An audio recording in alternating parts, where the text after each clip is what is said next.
First of all, Luke, thanks very much for having me. I've got a hell of a story to share, one that I still have a little bit of trouble believing is true, but the more I've learned about it, the more evidence there is that this is what happened. Essentially, I am a bit of a geek for London history, very, very fascinated by the city of London, sort of around a particular architect, a guy called Nicholas Hawksmoor. There were a series of urban legends, urban myths. By learning about Hawksmoor and what he was up to, that I became aware of the work really of Sir Christopher Wren, who everyone sort of heard of. His work and he himself were really, really, really controversial, hated by a lot of people. Christopher Wren's uncle was Bishop of Ely. Christopher Wren's dad was actually in charge of the Order of the Garter in the Civil War. So Christopher Wren's dad pretty much ran the intelligence side of the Royalist cause during the Civil War. The Wren family were very, very, very deeply involved with the Stuart family, and it's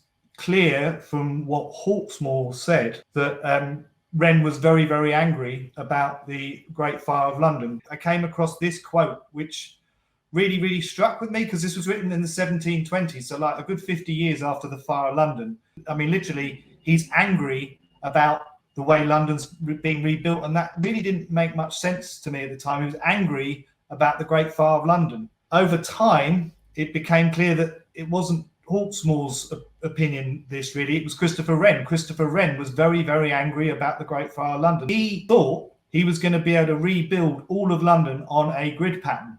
And this pattern was something he obviously thought about a lot and got ready in very, very, very quick time. In less than a week, he had plans to rebuild all of London. That wasn't a coincidence. He'd spent the previous summer, 1665, in Paris, learning how to rebuild a town from the people who were doing it for Louis XIV. A guy called Jean-Baptiste Colbert was sort of Louis XIV's go-to guy for getting things done. And Wren spent time talking to the architects and even met the artist, the sculptor Bernini, when he was in Paris, learning in 1665 the basics of how to rebuild a city. So when he came back to London in 1666 and it all burnt down, he was ready with plans to rebuild all of London. So Wren was thwarted in this. It never happened. London wasn't rebuilt according to his master plan. His legacy, Wren's legacy, and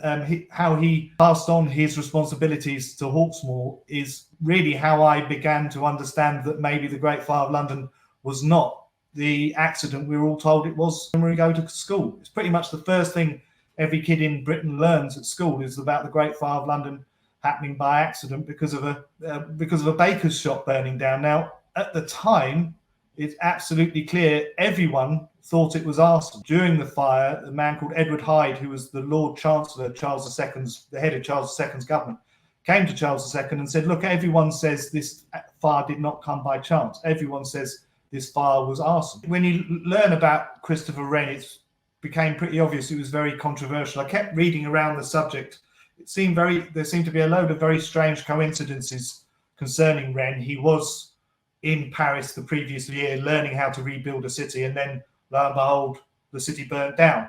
Looking into it further, I came across the fact that Parliament had investigated the fire. They'd formed a committee and investigated the fire, and this is just really the most amazing historical document I've ever read. You can find paper copies of it, but the best way I'd recommend getting access to it is via the University of Michigan.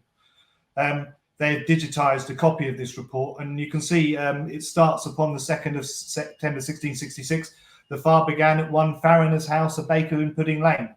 Now, that sentence was written before the committee had even met. The first words written in the report were written before the committee had even met. It states that the fire started at the bakers in Pudding Lane. Now, the man who physically wrote those words into the report, the clerk of the committee, was a guy called Goldsborough.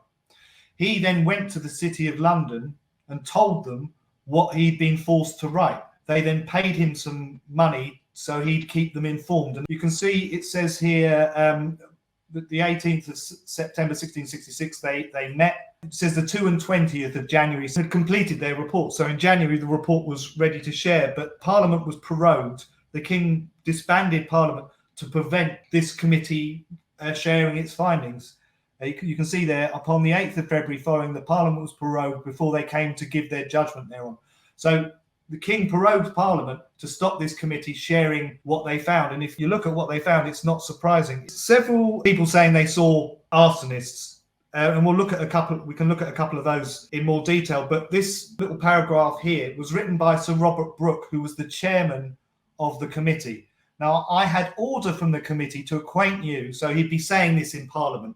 He'd be talking to the whole House of Parliament, that we traced several persons apprehended upon strong suspicion during the fire to the guards, but could not make any further discovery of them. In other words, there are people strongly suspected of committing arson, but they were lost because of the guards. Now, when I first came across this, I had no idea who the guards were, but I can tell you the guards were the King's Guard. That was the King's personal protection force. They were seen, or they were going around London, and they did repeatedly rescue people who'd been caught committing arson. So in other words, the King's band of brothers, his best mates, the guys who had sworn to protect him with their life, were going around London during the fire, rescuing people committing arson. And there's particular instances of this are detailed in the report. If we scroll on, it becomes clear why the King might want to have Parliament prorogued before this document was shared, because obviously if his best mates were rescuing arsonists, that kind of leaves him looking like the fire wasn't an accident. So you can see here, this is sworn testimony in front of 70 lords and MPs. In the time of a fire, a constable took a Frenchman firing a house. Someone was caught in the act of arson and was rescued by the Duke of York. That's the King's brother. His Highness the Duke of York, who asked the reason for the tumult. One told him that a Frenchman was taken firing a house. His Highness called for the man who spoke to him in French. The Duke asked who would bear witness, who would attest it.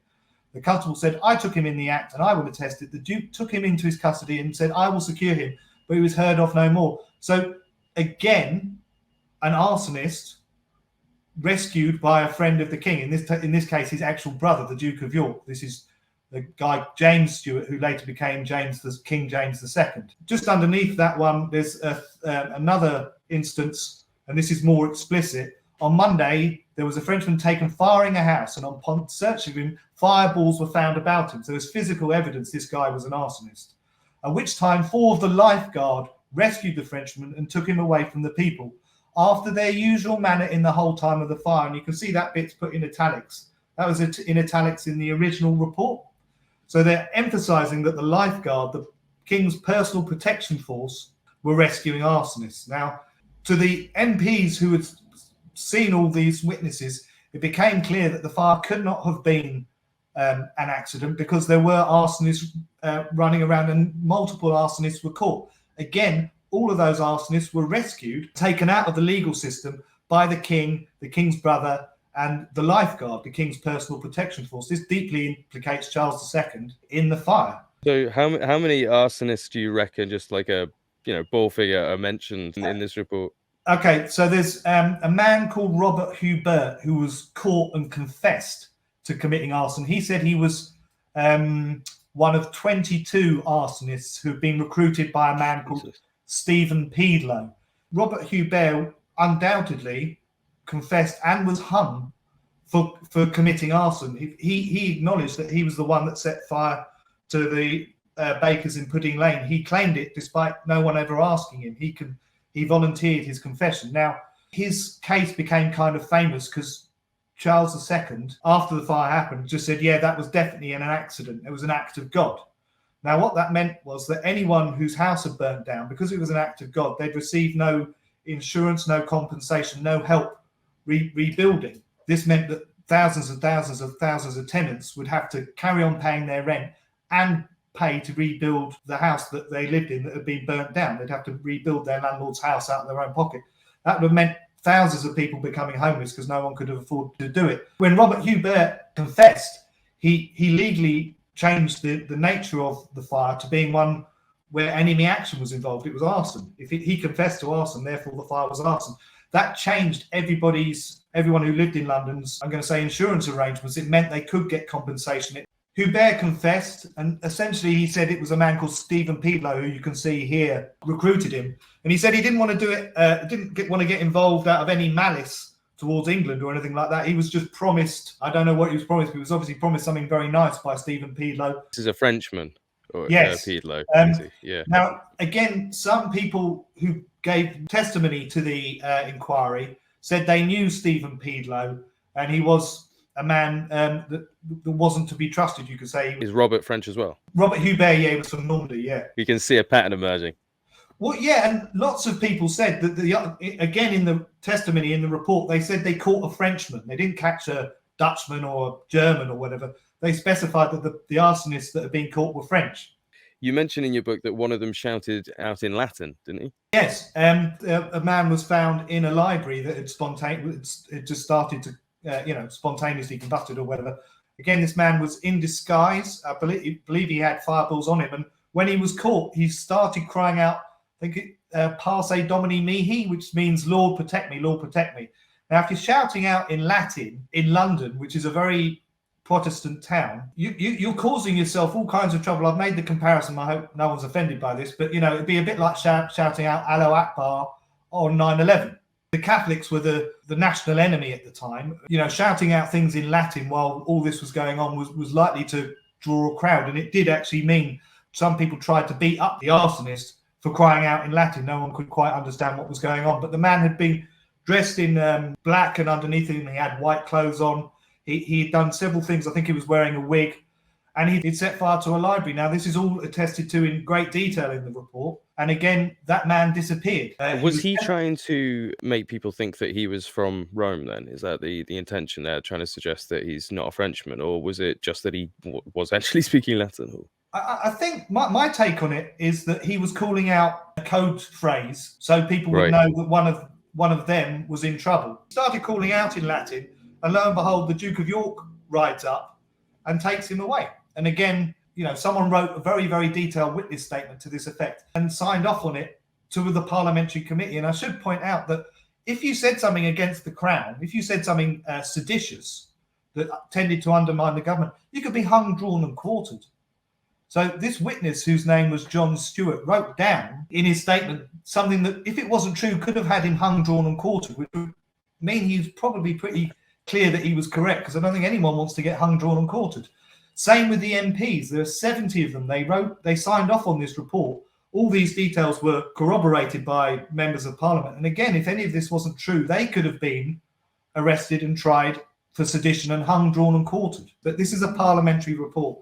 And again, rather than let it be debated in Parliament, Charles II prorogued Parliament to stop any of this information becoming common knowledge. Subsequent to that, he disbanded the committee, and the committee members were so outraged by this that they got together all the witness statements and published them, which is why there's paper copies of this report. Charles II had that report confiscated and burnt. It was illegal to own a copy of the parliamentary findings. So Jesus. Yes. And then again, some people say, oh, this is all nonsense. This report's all nonsense. But 13 years later, when he was in control of Parliament, Charles II had this report reprinted, but with all the details about arsonists taken out.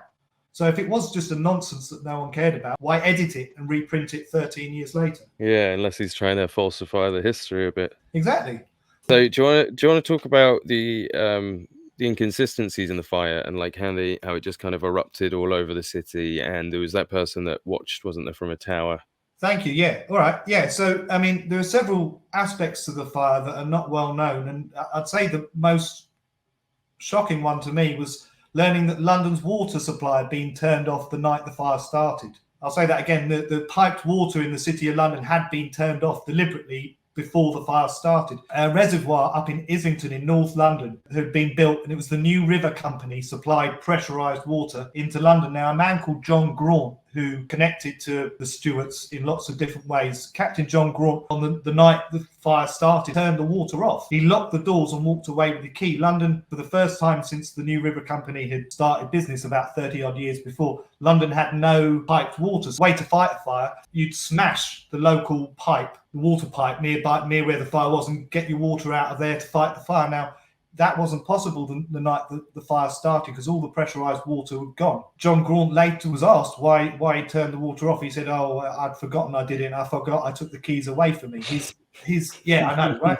His sort of connections to the king just meant he never faced any consequences from that. There are other details like that. The water wheels that pump water up from the river all broke that night. And it just seems incredibly unlucky if you're an insurance assessor, an actuary or whatever, and you, lo and behold, someone turned off the sprinkler system and then their house burnt down. That's very suspicious, right? Yeah, definitely. The guy went up a church spire during the fire of London and said he looked out and saw fires starting all over the place. The church near him, it was several hundred yards from any of the fires at the time, the church called St. Lawrence Pulteney, seemed to spontaneously combust. The spire went up without there being any fire anywhere near it. So this Thomas Middleton, this witness, seeing this over several hours, fires starting all over the place where there'd been no fire there before, made him sure that the fire was arson because there's no way the fire could move like that. Also, we get told nowadays that the fire started in Pudding Lane and got blown westwards across London. But in the parliamentary report, they make clear that the fire also got to Southwark, which meant the fire going across the river, south of the River Thames, and going upwind. Now, no natural fire can jump a river and travel upwind. It gets blown downwind, right? So we never get told nowadays that parts of Southwark got burnt down because that wouldn't make sense if it was all an accident. But in the parliamentary report, the bloke whose pub got burnt down was very clear. Southwark did get burnt. Again, an arsonist was caught. And again, the Royal Lifeguard, the King Charles's personal protection force, rescued the arsonist.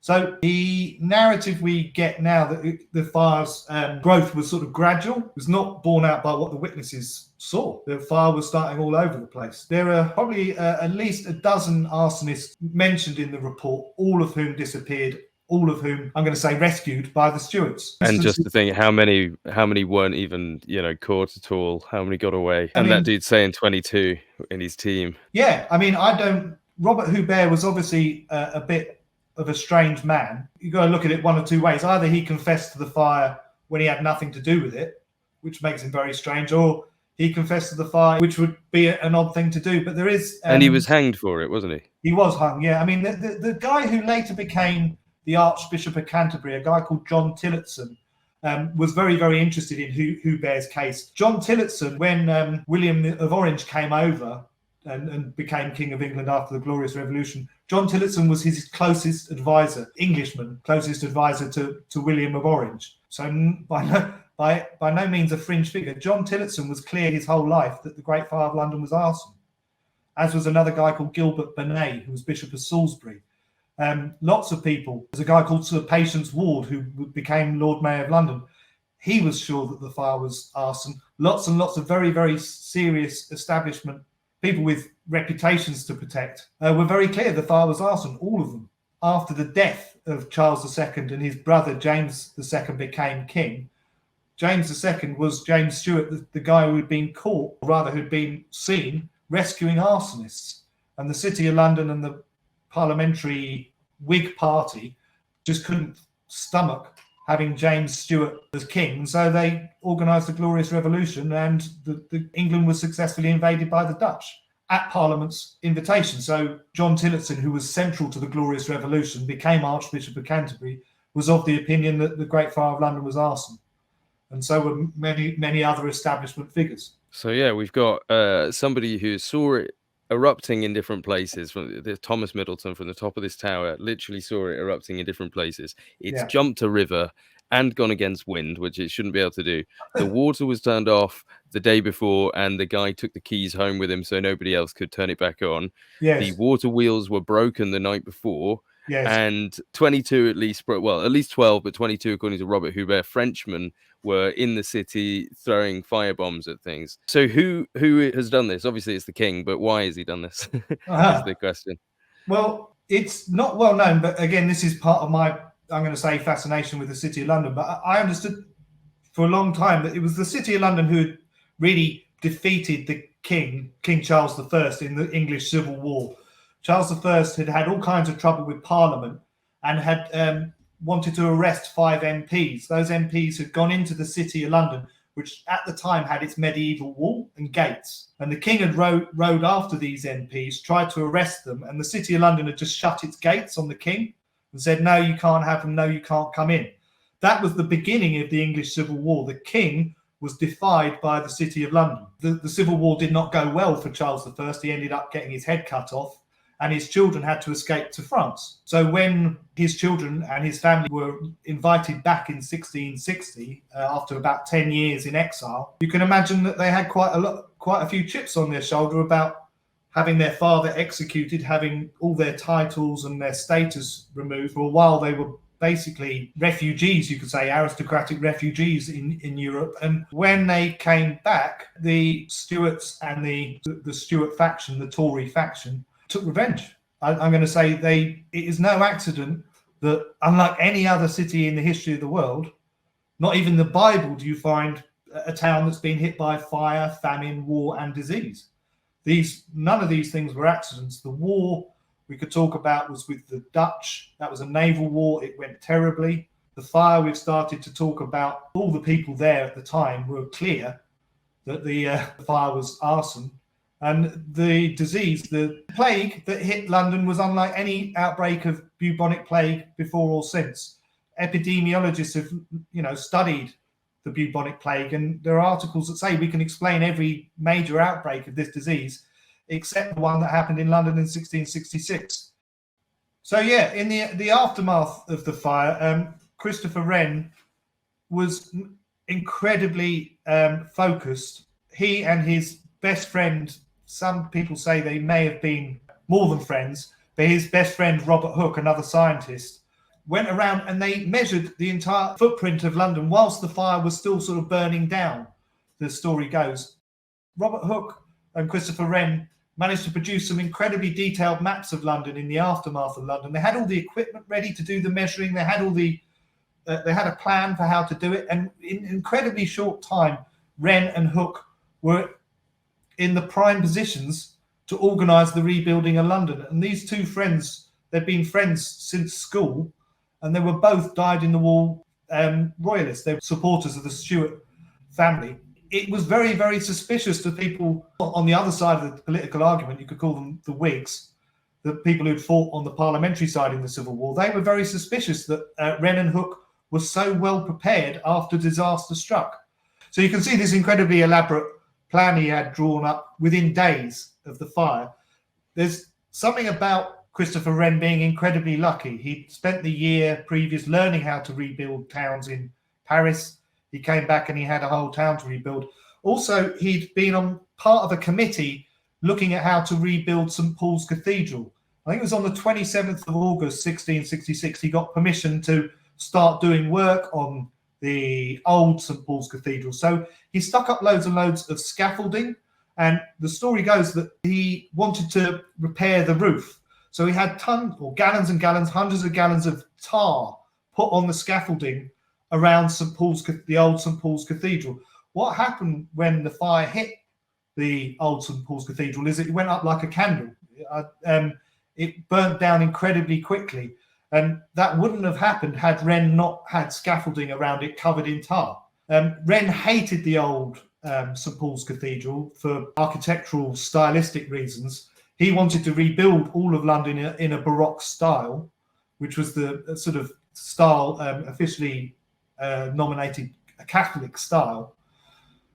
His desire to rebuild St. Paul's Cathedral came true, as did the opportunity to rebuild a whole town in Baroque style. He got incredibly lucky that things just seemed to happen for Christopher Wren in a way that I think defies probability. As well as the water being turned off, arsonists running about. Some buildings, it seems, were prepared, including the old St. Paul's Cathedral, to go up in smoke when the fire struck. So there were several, if you like, dominoes placed in a row before the fire even started. Was St. Paul's Cathedral the one where they were keeping all the books, like all the historical books and stuff? Well, there were book markets around St. Paul's, and so what actually happened is when the fire struck, all the booksellers, as was the sort of the traditional way of dealing with this, they put all their books in the cellar. So hundreds of thousands of pounds worth of books went up. at the same time as the scaffolding covered in tar did. So again, either Christopher Wren was incredibly lucky, or he was up to no good. And I have to say, the more you look at the number of ways he got incredibly lucky, you can't put that down to chance. I mean, well, it's like you said, you know, if the insurance company came in and you turned off your sprinklers the night before, that's suspicious. If you turned off the sprinklers and then came running in with, guys, I've drawn up a new plan of how the building can look when you rebuild it. Yeah. While the building's still burning, I've got the plans for the new one. Yeah, exactly. It's very suspicious, isn't it? It just defies the narrative we get told. I think this is why we British get taught this when we're 5, because we go, oh, okay, London burnt down because of an accident. You don't think about it. There's a lovely quote that I found. This is the guy Edward Hyde, who was had been Charles II, the head of Charles II's government. And this is, you were asking before about maybe why this all happened. Just to reiterate, the City of London had bought and paid for the Civil War. They bought and paid for Cromwell to remove the king so that they could get on with King Charles I, who was the father of King Charles II, under whose reign the fire happened. Now, according to Clarendon, the fire was the greatest blessing that God had ever conferred upon Charles II. For the walls and gates being now burnt down and thrown down of that rebellious city, which was always an enemy of the crown, His Majesty would never suffer them to repair or rebuild the walls up again, to be a bit in his mouth and a bridle on his neck, but would keep all open, and that his troops might enter the city whenever he wanted. Head of King Charles II's government, Edward Hyde, was clear that the best thing that ever happened to Charles II, apart from his becoming king, was that the fire of London happened, because it meant that rebellious city would no longer have walls and gates and no longer be in a position to defy the king. During the fire, Charles and his brother James started moving around the city, started giving orders, showing themselves to be on the city's side. And the man who was Lord Mayor of London, a guy called Sir Thomas Bloodworth, was a blithering idiot and did nothing. So it was very, very, very good PR for the Stuarts that they were seen to be this dashing pair of dynamic heroes helping London out during the fire. According to everyone who knew him, especially his head of government, the fire of London was the best thing that ever happened to Charles II, because it meant that the walls and the gates were gone and the City of London could be treated like any other part of the country, i.e. subject to the royal will. And for hundreds of years, at least since the Magna Carta, the City of London had been self-governing, and had, the merchants and the bankers there had gotten used to being, used to being in control of their business. And it was really Charles I's attempt to limit the City of London that caused the Civil War, because the Crown under Charles I had wanted to lay down the law to the City of London, and the City of London weren't having it. That's what started the Civil War, and that's why when Charles I's son came back in 1660, I would say he had a chip on his shoulder about the city and a desire to see it brought low. Well, one thing that's probably worth mentioning that isn't well known is that the first official history of the Great Fire of London was published in 1923. So for a few hundred years, no one had ever written down a history of the Great Fire of London. And that book by a guy called Walter George Bell is the book from which all your teachers and all the history books today draw their information from. He does in that mention the parliamentary report, but then just says they're all a bunch of fanatics and they didn't know what they were talking about. But yeah, for several hundred years, no one really spoke about the Great Fire of London. It went quiet, and it's very interesting, I think, to find out why. Because at the time, it was very clear that everyone in the Whigs versus Tory debate, every Whig was clear that the Great Fire was arson, and that was one of the main reasons why later on the Whigs organised the Glorious Revolution and got rid of James II, who in the parliamentary report was James, Duke of York, and rescuing arsonists.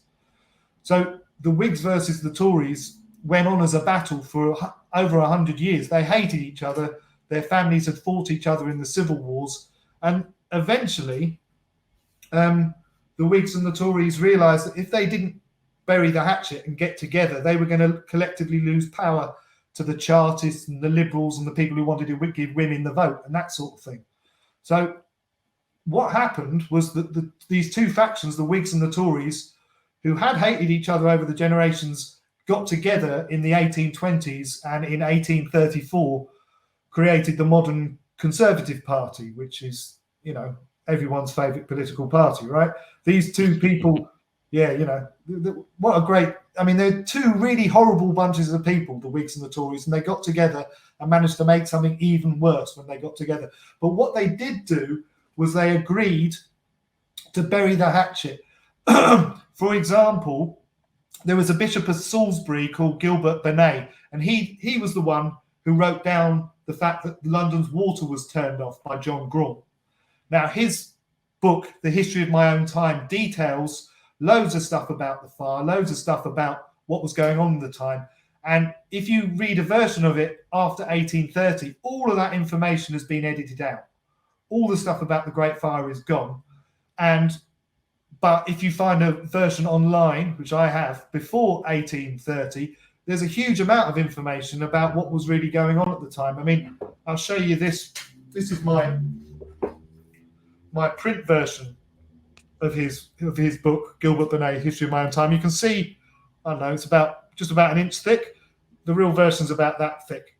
And all of that stuff has been taken out of this history by the Bishop of Salisbury. It goes on and on and on. History was rewritten on an industrial scale. Another fun fact was that Samuel Pepys's diaries weren't published until 1825. No one even knew who he was. The original diaries were written in naval code. Samuel Pepys worked at the Navy. He wrote his diaries in code, and someone translated them in 1825. Now, the people who translated them were people involved in making the Tories and the Whigs friends. So the publishing of Samuel Pepys' diary and that version of events where Samuel Pepys tells about burying his cheese and this, that, and the other, that was all created 150 years after the actual fire. So Samuel Pepys, I've got no idea what it actually says in his diary, and nor do very many people, because it's written in naval code, right? No one can read it. So you're relying on the translators of that naval code to being trustworthy, let's say, to know whether or not what he says in that, what is written in that diary was really what he thought. But there was a concerted effort, I'm going to say, that other diaries from the era were published. The writer Daniel Defoe wrote a book called The Diary of the Plague Year, about the year 1665. He was about 4 when the plague happened, but the book he wrote vilifies the victims of the plague. He basically says that the people in London were so corrupt and so degenerate, the plague was almost deserved by the people of London. There was an attempt by the Whigs and the Tories in the early 19th century, 1800s, to paper over the cracks and bury this story. And that's the history we get taught now.